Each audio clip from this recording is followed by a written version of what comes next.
Hey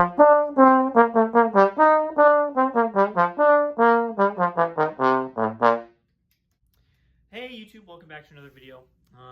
Today I have two Bach Gold Bell 42s, 42Gs as it were. Do they actually say 42G? That one does.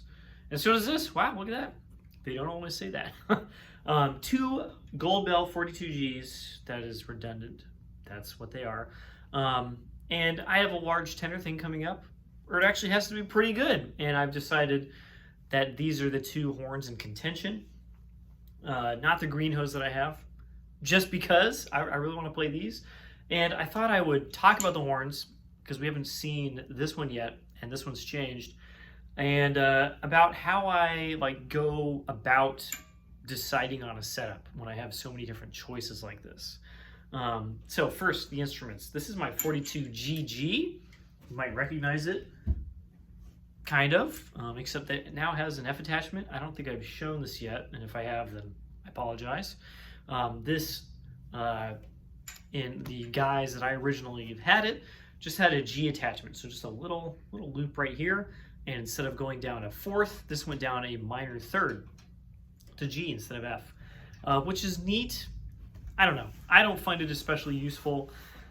The rep that I play, I mean, even something like this Arbon's exercise, would be kind of useful having a G attachment, but I don't know.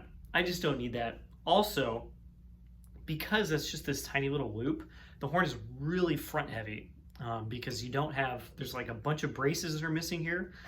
There's no counterweight, there's nowhere to put a counterweight, and that little loop doesn't weigh nearly as much as all this does. And so I had to have a counterweight soldered into the crook to make it usable. And even then I was just I don't know, when would I ever use this? The intonation with the G valve is really strange. I don't especially like it. The way the horn plays through the G valve, it's almost too open. I don't know. I would like to go back and try it at some point. I still have it, of course.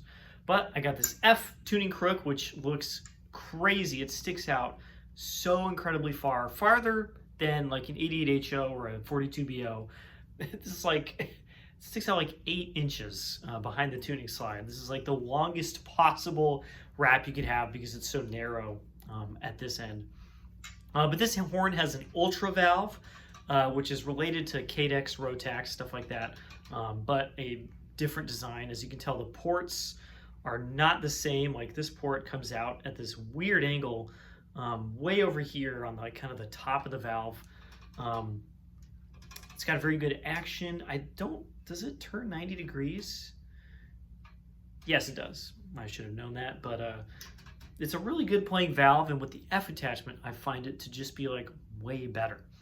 This right now, I have Doug Elliott G Plus cup, not my usual G cup, and an LT slide that I got with the next horn with an Amato water key on it. I hate these things, but that's what it's got. This slide has amazing action. I think it plays pretty well. This bell is a modern bell. As you can see, I don't think it's a star bell, right? Which would mean lightweight. It's just a regular gold brass bell. And then my other horn here, which is a more recent acquisition, is very cool. It has a 42 Corporation, just normal slide on it. It's not the slide it came with. This is a 42 COG, 42 COG that has an aftermarket Thayer install, and also some other weird stuff about it. So COG means convertible open wrap. So this has a straight gooseneck. It's not here right now. It also has a 42BO wrap with a rotor valve. Also not here. And at some point, someone had this Thayer setup built for it. This is not a stock 42T. They did not look like this. They did not have this wacky bracing and stuff. And as you can tell, the bell comes off with these thumb screws, and I can put on the other valve sections. I really like it with the Thayer. I think this is quite an excellent playing Thayer section, but there's a lot of weird stuff about it. So first of all, it's a really nice 90s bell. It's in very good shape. The lacquer on these horns is just a little different, but the color of the gold brass is a little bit different.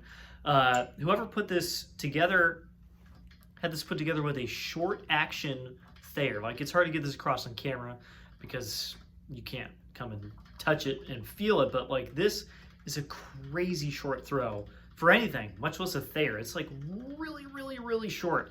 It's not like the fastest thing on the planet because you're still moving a whole entire Thayer valve, but it is like weirdly fast, even so. You can't do that with most Thayers. It's really strange. One little tidbit that I do like is we have this brace right here, right? Kind of one of the main bell braces. It comes off here, of course, so the bell can come off. It comes off here at the back of the bell section, and it also detaches from here on the F tuning wrap. And what that means is, I'm not going to do this now because it's annoying. You can actually just remove this whole brace because it comes off from the bell, it comes off from this, and it comes off from this. So this brace can literally just not be on the horn. That is not usually the case, especially on Bachs. A lot of times, like on 42Ts, the bell is soldered right here, and so the whole valve section kind of like stays stuck together in a way that they usually don't. But even then, on like modular Shires and stuff, it won't come off of the bottom of the valve section like this, only on the top. And so this one comes off everywhere. And so I just have this little tiny like tree of a brace that I can just remove. You don't need to do that. I wouldn't do it because the whole thing would probably be kind of wobbly, but interesting choice. It's a little wide, as you can see. Like usually 42Ts are not this wide. Axial wraps not this wide. The very coolest thing about this, and some of you may have noticed, check out the colors of the brass visible right now. The gooseneck here, yellow brass. This is yellow brass. This is gold brass. So is the tuning slide. Just totally randomly. I did not know this. I don't know if the previous owner knew this. This is a gold brass tuning slide. There are just like not very many of those for Bach 42s out there. Unluckily, I guess, it doesn't really matter to me, the tuning slide legs are still yellow brass. On some of the optional gold brass tuning slides, the legs are also gold brass. So like basically everything except for the nickel parts is gold. And again, really rare. They didn't do that a lot. This is like a super custom option. So someone bought a 42 COG and also spec'd out a gold brass tuning slide to go with it. And I just think that is just the bee's knees. Sadly, I don't have any other horns I can use it on right now.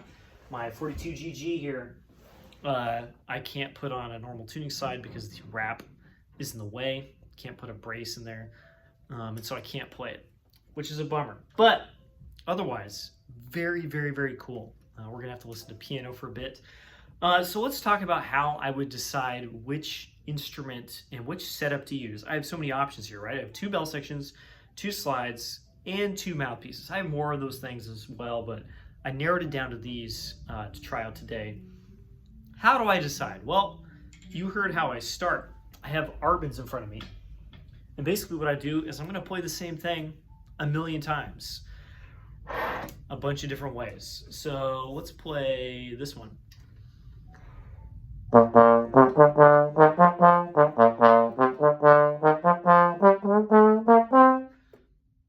away for just a moment and I played not the right position. Let's try this one now. Same thing.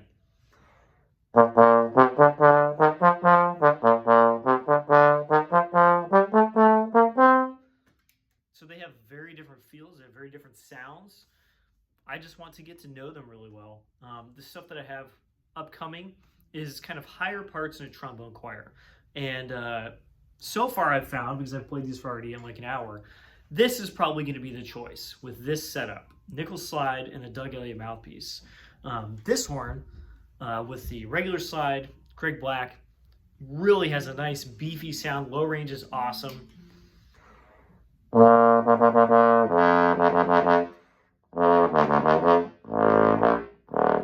I like that low range, but I don't really need that. And the high range is fine.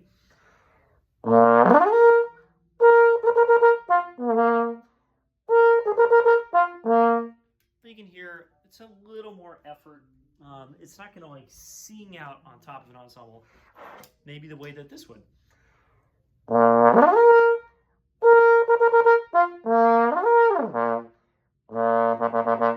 And yeah, yes, I've tried both slides, I've tried both mouthpieces on both bell sections. These two combos are the ones. And literally, I will just go through and I will play the same Arbenz exercise or slur exercise or whatever it is back and forth a bunch of times. So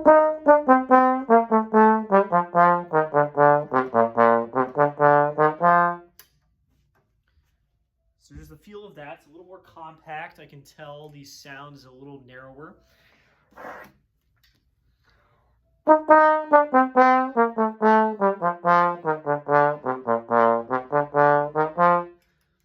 This has a little broader sound. The articulation is just a tiny bit slower, actually really not that much slower behind the bell. And I can really put a lot more air into this and get just a bigger sound. It makes sense. I'm using the heavyweight slide, Greg Black, Thayer, double gold brass. It makes a lot of sense. This would be a heavier feeling instrument. But this is how I test it. So maybe I'll go to something a little harder.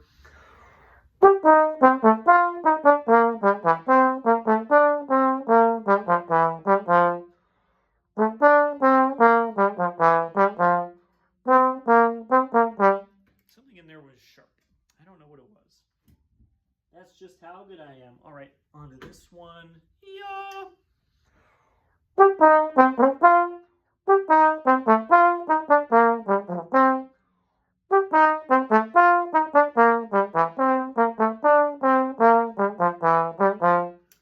So as I get in a little bit into the lower register, just the mid register, the smaller Greg Black with a smaller throat.